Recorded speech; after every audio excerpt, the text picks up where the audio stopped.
Okay, Physics 20, so we're just going to finish off these questions here from 60 to 74. Let's see how this goes. Okay, so we have a question here about a pendulum. It is attached to a 1.2 meter long rope. It is pulled sideways until the restoring force is 8.5 newtons. What is the angle that it makes? Okay, so now there's this formula in our formula sheet that we don't use too often, but remember that when we did a pendulum that's pulled away from its equilibrium, there's essentially just two forces on it, right? So there's a force of gravity pulling it down, going that direction. There's a tension force pulling it up along the rope, and that's it. That's the only two forces we have. And because there's this imbalance of forces, if I were to kind of put my hand on the FT, you could see that the FG is kind of pulling it inwards. So what you could do is break the FG up into its two components, like you call this like the Y and the X component. And then you realize, oh, that Y component is going to cancel out with that FT, right? Because that's not the direction of motion. The direction of motion is towards the middle and it's kind of tangent to the swing. So what's actually causing the motion is this X value. That's what we want to find. So if I want to find out what this theta is, that theta is going to be the same as this theta. You can just see, usually what I say is that they look the same, they are the same. So those two angles are the same there. So X is our restoring force. It's the force that's causing the motion back towards the middle, right? Not all of gravity, but just the X part of gravity. So that restoring force is equal to, and this is my hypotenuse, Fg, and then across from the angle, so that's sine theta, right? So there's our formula. That formula is actually on your formula sheet. That's where it comes from, right? It comes from this triangle, this idea that what's causing the motion towards the middle is just the X part of gravity. All right. Here we just want to solve for theta. So how do we find these? Okay, so FR we know, we're going to divide by FG.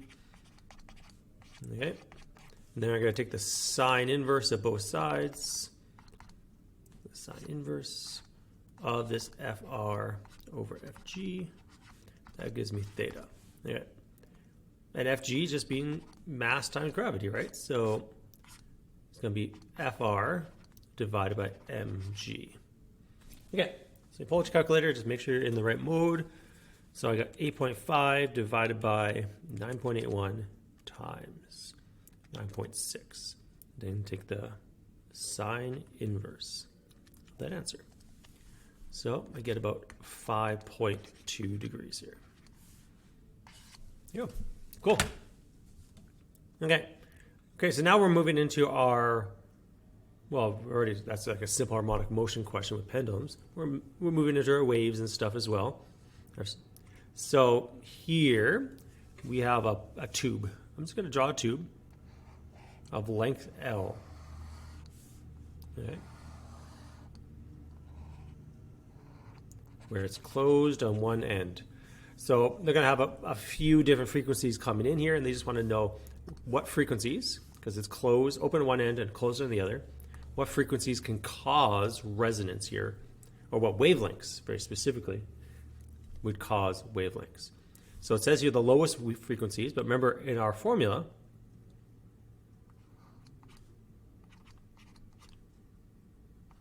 the larger the wavelength, the smaller the frequency.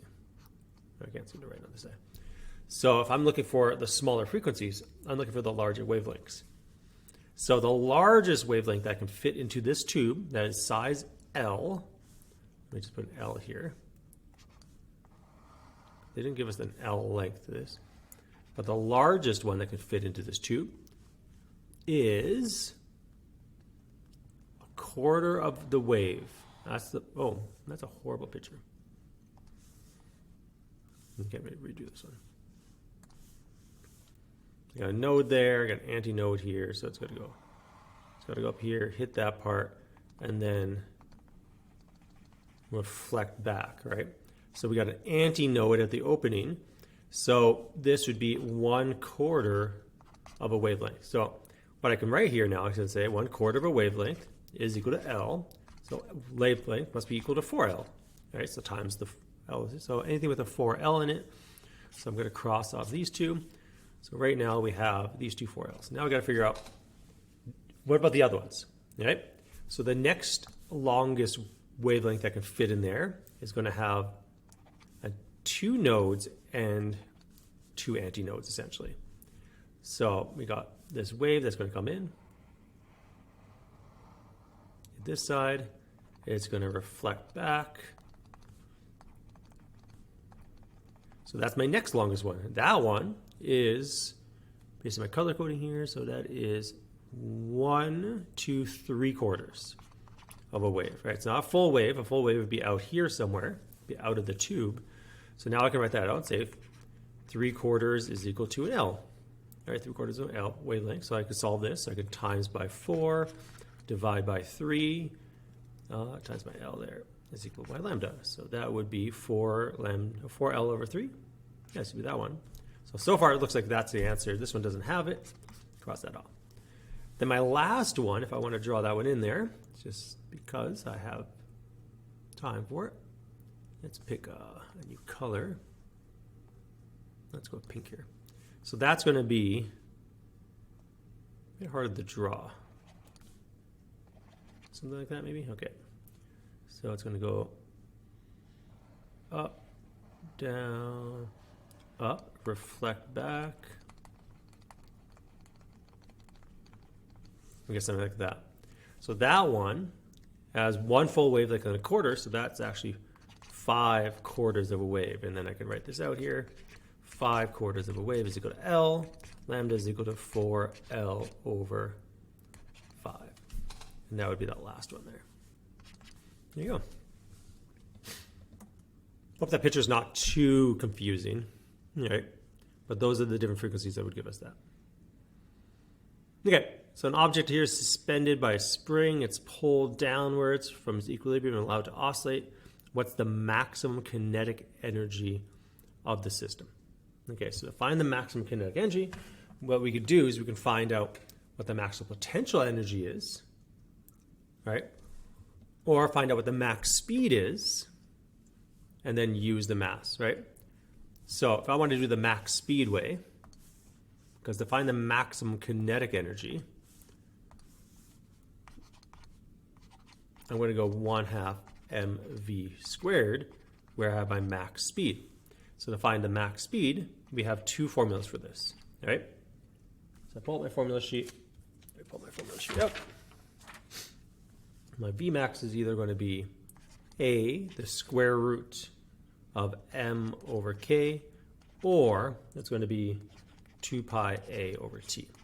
So depending on what we have. So it looks like we're going to be able to use this one because we don't have any period. So remember, A stands for amplitude. So that's going to be the distance he pulls it down from the equilibrium. That's going to be the maximum stretch. We've got 1 kilogram here. And our K value is 16 newtons per kilogram, or newton per meter. And you can see what's going to happen is that when I put that into the formula, it's going to become, if I were to plug one into the other, it would become that kx squared formula eventually. I'm not too concerned about that. I'm just going to write this the way it is. Is that right? Oh, k over m, not m over k. Ooh. That's what I was thinking. Something's weird here because that seems upside down. Let's fix that. K? Yeah, it's k over m. There you go. 16 over newtons per meter over 1 kilogram. Okay. So this will find us our max speed. Square root of 16 is 4 times 0.25. That's 1. Okay, so my max speed is just 1 meter per second.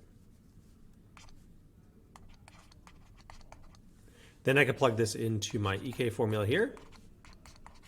My 1 kilogram. I got my 1 meter per second. I'm going to square that. I'm going to get a half. the most exciting number in the world, but there you go.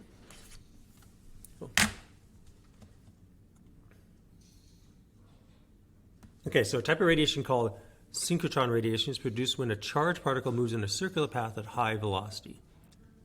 The frequency of the revolution of the particle determines the frequency of the radiation produced. If the charged particle is moving in a circle, it has a circumference of probably about 2.25 centimeters there. The radiation produced is a speed of, like the speed of light, 3 times 10 to the 8. What's the wavelength of this? What's the wavelength of this microwave? Okay. So we got to figure out the frequency or the period, because my formula is V is equal to, like if I'm going to find wavelength, V is equal to F lambda. Lambda is equal to V divided by frequency. And remember, frequency is equal to 1 over T. So if I want to put that in there, but I don't have to. I could just say, okay, to find my frequency, I just have to go 1 over T. So I got to find T first. Okay? So this is moving in a circle. I'm assuming that it doesn't mention here that the period of the circular motion and the period of the wave should be the same. I'm assuming so. So here we're going to use our circular motion formula. 2 pi r over t.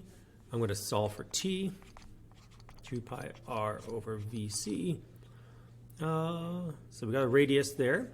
This is my r. I got a circular speed here. 2.8 times 10 to the 8. So I can find my period. All right. So let me just put those numbers in here. So the other one's the speed of wave, the speed of the wave, but this one here is the circular speed. So you have to kind of differentiate between the two. All right. So I can find this period here.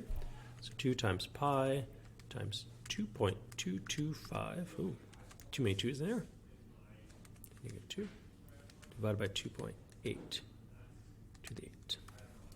Okay, so I'm going to get this nice period.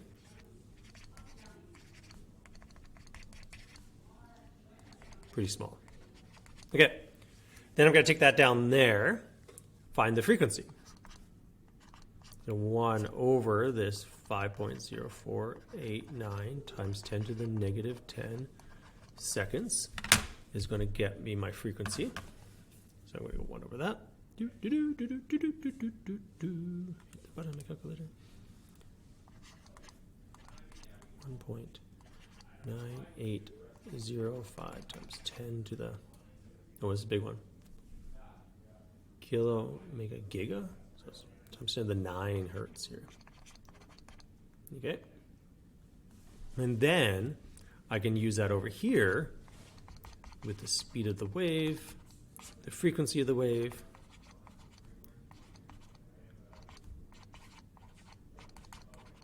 and get my answer. 0.151 meters. So it's going to be D. There you go. Lots of first steps here. So my first step was this one, then over here, then there, right? All right, which of the best describes the interaction between crests meeting when traveling in opposite directions? Well, 2 crests, we're going to add on top of each other, and we're going to produce constructive interference. Yeah. So in the upper part of this diagram, let's say right here that the wavelength of that section, let's just call this section 2, is 3.1 centimeters, and the speed at this section is 2.7 centimeters per second. Okay. At the lower point here, they're going slower, so let's call that V1, 1.1 centimeters per second, and they're asking to find probably what is that wavelength going to be.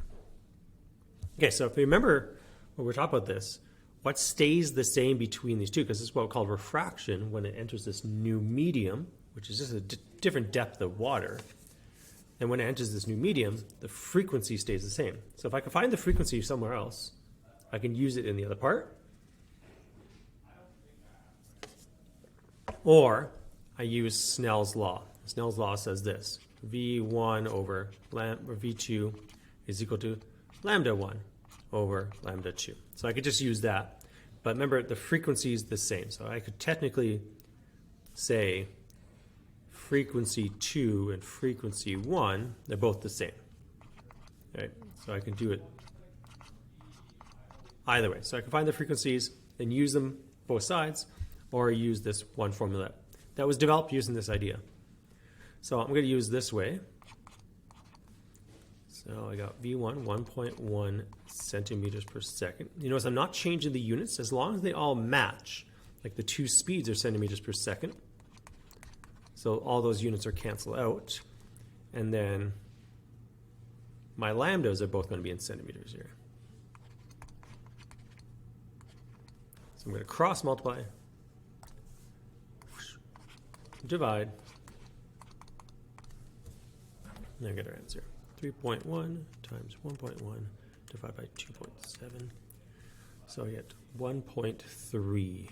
When I do that, a question mark there I found, 1.262 centimeters. Yeah, not too bad. Wave is traveling along a spring. It has a free end, so it's not attached. It's allowed to move up and down, and it's going to reflect. So remember, when there's two types here. If it's a fixed end, when it hits the end, it reflects, but then it reverses over, so it flips over, inverts. But when it's free to move, the reflection does not invert. Nope, I can't seem to highlight the answer. There we go. So it's not going to invert here. Okay? But if it was fixed, it would do that. It would invert. My last one here, a source moving at 10 meters per second through the water has a certain frequency of 5 hertz. The speed of the water waves relative to the surface is 20 meters per second. The source approaches the observer, who's at rest of the water. What wavelength would be measured by the waves by the stationary observer? Okay. So this is kind of like a Doppler effect here. So we got the source of the waves moving through the water, it's generating the waves, and they can only move a certain speed. Right? Usually we talk about like the speed of sound, but this is kind of like the speed of sound, so that's my V. So remember, in this formula, we just have to remember what's what. Yep.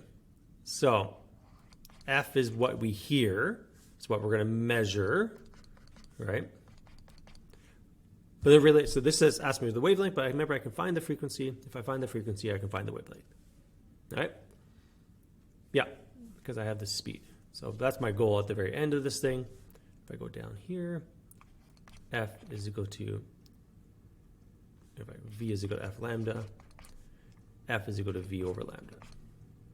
Nope, other way around. I don't want to solve for F, I already know F. Oh. Let's scroll down to the bottom here. Sorry about that. Okay, so let me just erase this here. We're solving for lambda. So lambda is equal to V over F. So if we find that, we're good. So we know the speed of the waves, 20 meters per second. I just have to find the frequency. No, I wouldn't do it. So I'm going to use my Doppler effect formula here. So the frequency that is generating 5 hertz, I'm going to put that in the Fs spot. That's the source frequency. And then you got V plus or minus Vs. Remember this formula. I'm just actually going to get rid of that 5 for now, and I'm going to put in just the variables. Okay, so it's coming towards us. I think that's what it says. It approaches us. So the frequency is going to go up. To get the frequency to go up, we got to divide by a smaller number. So we've got to use the minus in this situation. So you can just say towards is minus, away is plus. Okay, so I'll put a minus here.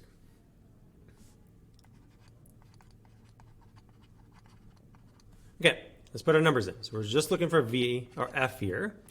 Remember V being the speed of the wave, so that's going to be 20 minus the speed that you're moving, 10 meters, and they're both meters per second, so that's good. And my frequency, that's going to be 5 hertz. Okay, so I don't really have to do anything. I don't have to rearrange anything, which is nice. I always like the ones we have to rearrange, actually. I have fun with those ones. So here my frequency is going to be 10. Doubles, which is kind of interesting. So I got 10 hertz. And then I can take that down here, 10 hertz. The per seconds are going to cancel out. I'm going to be left with meters here. What am I doing? It's going to be 2.0 meters. There you go. Cool. And that's it. Hopefully that helps. And I will see you. Oh, sorry, I probably should put a circle on the answer here. I'll see you Monday or Tuesday